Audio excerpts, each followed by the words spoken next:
Hello friends, இதுக்கு முன்னாடி இருக்கிற வீடியோல நம்ம ஸ்ட்ரிங்னு சொல்லிட்டு ஒரு டேட்டா டைப்பை பத்தி பார்த்திருக்கோம். இந்த டேட்டா டைப் அதாவது இந்த ஸ்ட்ரிங்கை வச்சுட்டு நம்ம இன்னும் கொஞ்சம் எக்ஸ்ட்ரா விஷயங்கள் எல்லாம் பண்ண முடியும். ஃபார் எக்ஸாம்பிள் நம்ம லாஸ்ட் வீடியோல பார்த்திருப்போம். ரெண்டு ஸ்ட்ரிங்கை வந்து நம்ம ஜாயின் பண்ணி பிரிண்ட் பண்ணியிருப்போம். இந்த மாதிரி ஸ்ட்ரிங்கை வச்சு இன்னும் கொஞ்சம் எக்ஸ்ட்ரா திங்ஸை பண்ண முடியும். அது என்னலான்றதை பற்றிலாம் நமக்கு இன்னைக்கு டீட்டெயிலாக இந்த வீடியோவில் பார்க்கலாம். ஸோ வாங்க இன்னைக்கான வீடியோக்குள்ளே போகலாம். ஓகே, இது ஒரு ஜஸ்ட் ஒரு எம்டி ப்ரோக்ராம் தான். இதில் ஜஸ்ட் ஹலோ சி ஷார்ப்னு இந்த ஒரு டெக்ஸ்ட் பிரிண்ட் ஆகும், ஒரு ஸ்ட்ரிங் பிரிண்ட் ஆகும், அவ்வளோதான். இப்போ நாங்கள் என்ன பண்ண போகிறோன்னா ஒரு லோக்கலாக ஒரு ஸ்ட்ரிங் வேரியபிளை ஒன்று க்ரியேட் பண்ண போகிறேன்.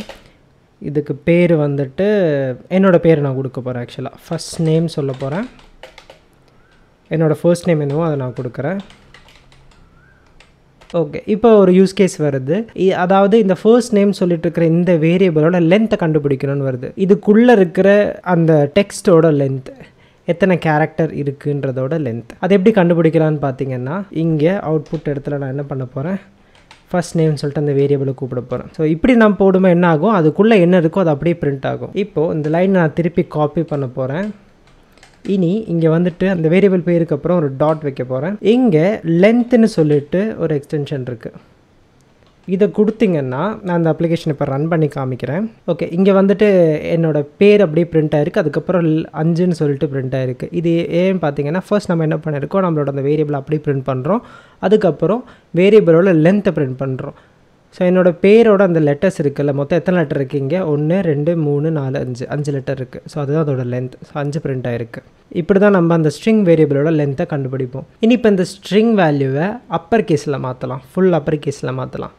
அதுக்கு என்ன பண்ணணும் அப்படின்னு பார்த்தீங்கன்னா, நான் திருப்பி ஒரு அவுட்புட் மெத்தடை நான் இங்கே கூப்பிட்டுக்கிறேன். அப்புறம் வேரியபிளை கூப்பிட்டுக்கிறேன். ஃபர்ஸ்ட் நேம் டாட் ToUpperன்னு சொல்லிட்டு ஒரு மெத்தட் இருக்குது. ஸோ எல்லா மெத்தடையுமே ஆஃப் போட்டுட்டு ஃபினிஷ் பண்ணணும். ஆஃப் மீன்ஸ் இந்த opening bracket and closing bracket. இந்த மெத்தட் என்ன பண்ணோன்னா, வாட் எவர் இந்த வேரியபிள்குள்ளே இருக்கோ அது அப்படியே அப்பர் கேஸ் ஆக்கி கொடுக்கும். இப்போ நான் அதை திருப்பி ரன் பண்ணுறேன். ஸோ இங்கே பார்த்தீங்கன்னா, ஃபஸ்ட்டு என்னோடய பேர் பிரிண்ட் ஆகிருக்கு, அப்படி என்ன இருக்கோ. அதுக்கப்புறம் அதோட லென்த்து பிரிண்ட் ஆகிருக்கு. அதுக்கப்புறம் என்னோடய பேர் அப்படியே அப்பர் கேஸ்லேயும் ஆகிருக்கு. இனி என்ன பண்ணலாம், அதை ஃபுல்லாக லோவர் கேஸில் மாற்றலாம்.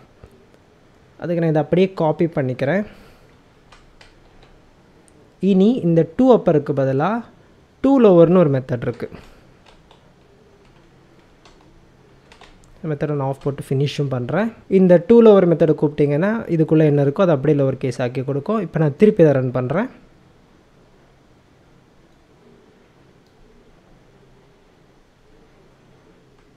ஓகே, இது ஃபஸ்ட் என்னோடய பேர் அப்படியே பிரிண்ட் ஆகிடுச்சு. அப்புறம் லென்த், அதுக்கப்புறம் அப்பர் கேஸ்லேயும் லோவர் கேஸ்லேயும். ஓகே, நம்ம ப்ரீவியஸ் வீடியோவில் அந்த கால்குலேட்டரை பில்ட் பண்ணும்போது என்ன பண்ணியிருந்தோம், நம்ம வந்துட்டு ஃபர்ஸ்ட் அந்த வாங்குகிற num1 num2ன்ற அந்த இன்புட்டை அப்படியே அந்த ரெண்டு ஸ்ட்ரிங்கையுமே நம்ம ப்ளஸ் யூஸ் பண்ணி ஆட் பண்ணியிருந்தோம். அந்த நேரத்தில் நமக்கு என்ன ஆச்சு, இப்போ ஒரு 10 இன்புட் வாங்குகிறோம். ஃபஸ்ட்டாக ஒரு இன்புட்டு 10ன்னு வாங்குகிறோம், செகண்ட் ஒரு இன்புட்டு 10ன்னு வாங்குகிறோம். அப்படின்னா 1010ன்னு சொல்லிட்டு நம்மளுக்கு அவுட்புட்டு பிரிண்ட் ஆச்சு. அது ஏன்னு பார்த்தீங்கன்னா, இந்த ரெண்டு ஸ்ட்ரிங்குமே வந்துட்டு அடிஷன் பண்ண முடியாது. ஸ்ட்ரிங்கில் இன்டீஜர்ஸில் மட்டும்தான், நம்பர்ஸில் மட்டும்தான் பேசிக்கலி நம்மளால் இந்த அரித்மெட்டிக் ஆப்ரேஷன் பண்ண முடியும். அதனால ப்ளஸ் போடுவாங்க. என்னாச்சுன்னா ஸ்ட்ரிங் கன்காட்டினேட் ஆச்சு, அதாவது ரெண்டு ஸ்ட்ரிங் ஜாயின் ஆயிடுச்சு. அதுதான் கன்காட்டினேஷன் சொல்லுவோம். இப்போ நம்ம என்ன பண்ண போகிறோம், இங்கே இன்னொரு வேரியபிள் நான் க்ரியேட் பண்ண போகிறேன்.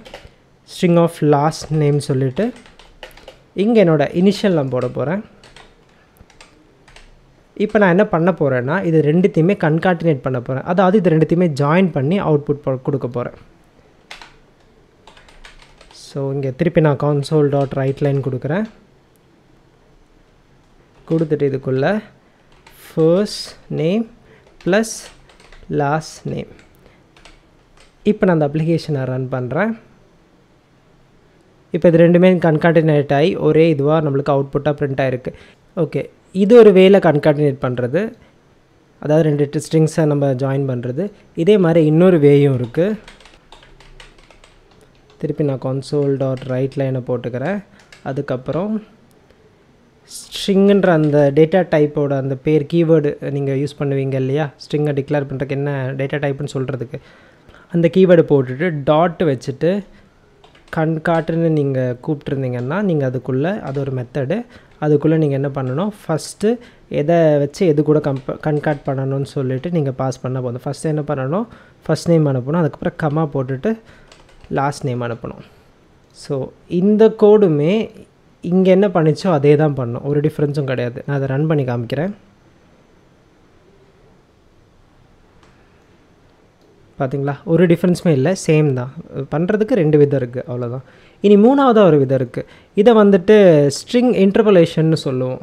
ஓகே, இப்போ நம்ம இதெல்லாம் பிரிண்ட் பண்ணுறோம். இப்போ நான் அந்த ஸ்ட்ரிங் இன்டர்போலேஷன் எக்ஸாம்பிளில் நான் இப்படியே கொடுக்க போகிறேன். இப்போ நம்ம பிரிண்ட் பண்ணும்போது ஜஸ்ட் அந்த வேல்யூ மட்டும் அப்படியே டேரெக்டாக பிரிண்ட் பண்ணிக்கிட்டு இருக்கோம் இல்லையா. இப்போ நம்ம என்ன பண்ணலாம், இதுக்கு பேர் கொடுக்கலாம். ஃபார் எக்ஸாம்பிள் இது வேரியபிள், அதுக்கப்புறம் இது லென்த் ஆஃப் தி வேரியபிள், இது upper case of the variable, அது மாதிரி இது lower case of the variable, இது கன்காட்டினேட்டட் வேரியபிள், அந்த மாதிரி பேரும் கொடுக்கலாம். அதாவது இதுக்கு முன்னாடி கன்காட்டினேட் பண்ணி கொடுக்கலாம். அதை எப்படி பண்ணலான்னா, நான் இங்கே என்ன பண்ண போகிறேன்னா, இந்த இதை அப்படியே ரிமூவ் பண்ணிவிட்டு இதுக்குள்ளே ஒரு ஸ்ட்ரிங்கு, அதாவது டபுள் கோட்டட் ஸ்ட்ரிங்கை நான் உள்ளே போட போகிறேன். போட்டுட்டு இதில் வேரியபிள் வேல்யூன்னு சொல்ல போகிறேன். அதுக்கப்புறம் இதுக்குள்ளே நான் இந்த கர்லி ப்ராக்கெட்டை ஓப்பன் பண்ணுறேன். ஓப்பன் பண்ணிவிட்டு வெளியே வந்து, அதாவது இந்த வேரியபிள் இந்த டபுள் கோட் ஸ்டார்ட் பண்ணுறதுக்கு முன்னாடி நான் ஒரு டாலர் சைன் போடுறேன். போட்ட உடனே இங்கே உங்களுக்கு தெரியும் இது கலர் மாறி இருக்கும். இனி நீங்கள் இதுக்குள்ளே அந்த வேரியபிள் நேமை டைப் பண்ணலாம், ஃபர்ஸ்ட் நேம். இது ஒரு இன்டர்போலேஷன் மெத்தட். இப்படி நீங்கள் போடும்போது இதுக்குள்ளே உங்களுக்கு இப்போ லாஸ்ட் நேம் போடணும்னு வச்சுக்கோங்களேன். இப்படி போட்டுட்டு திருப்பி கொஞ்சம் ஸ்பேஸ் விட்டுட்டு, இப்போ இங்கே ஸ்பேஸ் விட்டிங்கன்னா அங்கேயுமே அந்த ஸ்ட்ரிங்கு ஃபைனலாக அந்த அவுட்புட் ஆகிற இடத்துலையுமே அந்த ஸ்பேஸ் இருக்கும். அதாவது ஏதாவது வேரியபிளை நீங்கள் உள்ளே கூப்பிடணுன்னா இந்த மாதிரி கர்லி ப்ராக்கெட்டை போட்டுட்டு அதுக்குள்ளே நீங்கள் கூப்பிடலாம். இங்கே வந்துட்டு லாஸ்ட் நேம் போட போகிறேன். அதே மாதிரி இதையுமே நம்ம மாடிஃபை பண்ண போகிறோம். இதை நான் அப்படி கட் பண்ணிக்கிறேன். ஒரு டாலர் சைன் முதல்ல போட்டுக்கிறேன். அதுக்கப்புறம் டபுள் கோட், இதுக்குள்ளே லென்த் ஆஃப் ஃபர்ஸ்ட் நேம்னு போட்டுக்கிறேன். அதுக்கப்புறம் கர்லி ப்ராக்கெட் ஓப்பன் பண்ணிவிட்டு அந்த வேரியபிள் அப்படியே பேஸ்ட் பண்ணிக்கிறேன். வேரியபிளும் அந்த எக்ஸ்டென்ஷனையும் பேஸ்ட் பண்ணிக்கிறேன். அதே மாதிரி இங்கேயும் நான் பண்ணிக்கிறேன்.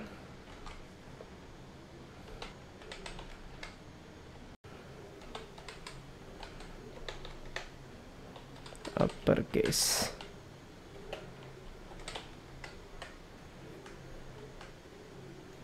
அதே மாதிரி இந்த லோவர் கேஸ்க்குமே நான் பண்ணிக்கிறேன்.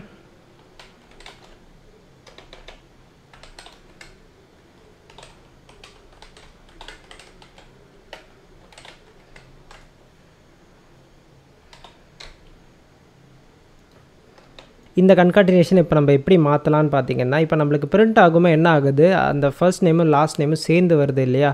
அந்த பேருக்கும் இனிஷியலுக்கும் நடுவில் ஒரு கேப் வேணும், கரெக்டாக. அந்த கேப் இல்லை. அந்த கேப்பை 2 விதத்தில் ஆட் பண்ணலாம். ஒன்று, இந்த ப்ளஸுக்கு அப்புறம் நான் என்ன பண்ணுற போகிறேன், இன்னொரு ஸ்ட்ரிங் இப்படி ஓப்பன் பண்ணிவிட்டு இங்கே ஒரு ஸ்பேஸை விட போகிறேன். அதுக்கப்புறம் இன்னொரு ப்ளஸ் இங்கே ஆட் பண்ண போகிறேன். இந்த மாதிரி நான் அந்த இதை ஆட் பண்ணலாம். ஆர் நான் அதை டைரெக்டாக ரிமூவ் பண்ண போகிறேன்.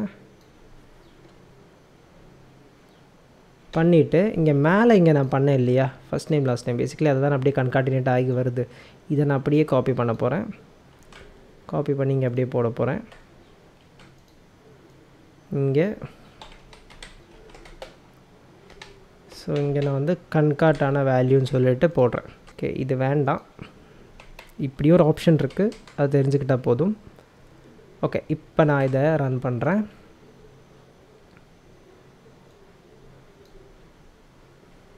ஓகே, ஃபர்ஸ்ட் பார்த்திங்கன்னா வேரியபிள் வேல்யூ அனுபாரம், இங்கே நம்ம ஸ்பேஸ் விட்டுருக்கோம், அதனால் இங்கேயும் ஸ்பேஸ் வந்திருக்கு. இங்கேயும் ஒரு ஸ்பேஸ் இருக்குது, அதனால் ஸ்பேஸ் வந்திருக்கு. இங்கே வந்துட்டு இந்த ப்ராக்கெட் போடுறதுனால தான் நம்மளுக்கு இது ஒரு வேரியபிள்னு தெரியுது. இந்த ப்ராக்கெட் இதுக்குள்ளே யூஸ் பண்ணணும் அப்படின்னா முதல்ல நம்ம என்ன யூஸ் பண்ணணும், இங்கே டாலர் சைன் போடணும், அதாவது இந்த டபுள் கோட் ஓப்பன் பண்ணுறதுக்கு முன்னாடி. அதுக்கப்புறம் லென்த் ஆஃப் ஃபஸ்ட் நேம் வந்துட்டு 5ன்னு சொல்லி பிரிண்ட் பண்ணணும். இங்கே சேம் வேலை நம்ம பண்ணியிருந்தோம். அதே மாதிரி அப்பர் கேஸும் பண்ணியிருக்கோம், லோவர் கேஸும் பண்ணியிருக்கோம், அப்புறம் கன்காட் வேல்யூவும் பண்ணியிருக்கோம். ஓகே, இப்போ ஒரு ஸ்ட்ரிங் பொதுவாக எதுக்குள்ளே இருக்கும், டபுள் கோட்குள்ளே இருக்கும். ஓகே, வாட் இஃப் உங்களோட அப்ளிகேஷனுக்குள்ளே ஒரு சிங்கிள் கோட்டோ ஒரு டபுள் கோட்டோ நீங்கள் யூஸ் பண்ணணுன்னா என்ன பண்ணலாம். இப்போ நான் என்ன பண்ண போகிறேன், ஓகே, இங்கே என்ன பண்ண போகிறேன், டபுள் கோட்குள்ளே சும்மா டெஸ்ட்டுன்னு சொல்லிட்டு நான் போட போகிறேன். நான் அப்படி போட ட்ரை பண்ணால் என்ன ஆகுதுன்னு பாருங்கள், எரரும் கொடுக்குது. ஏன்னா பேசிக்கலி ஒரு ஸ்ட்ரிங் வந்துட்டு டபுள் கோட்குள்ளே தான் இருக்கும். அந்த டபுள் கோட்குள்ளேயே நீங்கள் இன்னொரு டபுள் கோட் போட்டிங்கன்னா இந்த மாதிரி C# ஒரு எரர் கொடுக்கும், இந்த மாதிரி சின்டாக்ஸ் எரர்னு சொல்லிட்டு கொடுக்கும். இதுக்கு என்ன பண்ணலாம், இப்போ டபுள் கோட் யூஸ் பண்ணுறதுக்கு நீங்கள் என்ன பண்ணலான்னு பார்த்தீங்கன்னா, அந்த டபுள் கோட்டுக்கு முன்னாடி ஒரு ஸ்லாஷ் போடுறீங்க. அதே மாதிரி இங்கே ஒரு டபுள் கோட் இருக்குது இல்லையா, இங்கேயுமே ஒரு ஸ்லாஷ் போடுறீங்க. இப்படி போட்டிங்கன்னா இப்போ நான் அதை பிரிண்ட் பண்ணுறேன். அந்த டபுள் கோட் நம்மளுக்கு பிரிண்ட் ஆச்சு. இதுவே நீங்கள் அது போடாமல் டேரெக்டாக டபுள் கோட் போட்டிருந்தீங்கன்னா அந்த அப்ளிகேஷனே கம்பைல் ஆகாது, எரர் கொடுக்கும். ஓகே, அதே மாதிரி நீங்கள் இந்த மாதிரி ஸ்லாஷ் போடணும் அப்படின்னா இதுவுமே எரர் கொடுக்கும். ஏன்னா நம்ம என்ன பண்ணுறோம், அப்ளிகேஷனில் ஒரு டபுள் கோட் யூஸ் பண்ணோன்னா அதுக்கு பக்கத்துலேயே இந்த ஸ்லாஷை போடுறோம். அதனால் இந்த ஸ்லாஷ் போடும்போது எரர் கொடுக்கும். இப்போ வந்து உங்களுக்கு ஸ்லாஷ் ஒரு சிங்கிள் ஸ்லாஷ் வேணும் அப்படின்னு நினச்சிங்கன்னா நீங்கள் என்ன பண்ணலாம், டபுள் ஸ்லாஷ் போடலாம்.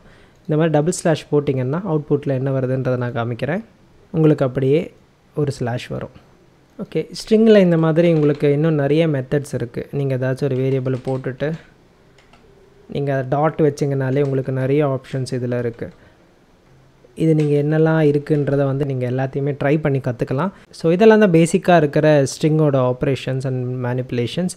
ஏதாச்சும் டவுட் இருந்தால் மறக்காமல் கீழே கமெண்ட் செக்ஷனில் சொல்லுங்கள். உங்களை நான் அடுத்த வீடியோவில் பார்க்குறேன். அது வரைக்கும் டேக் கேர் அண்ட் பை.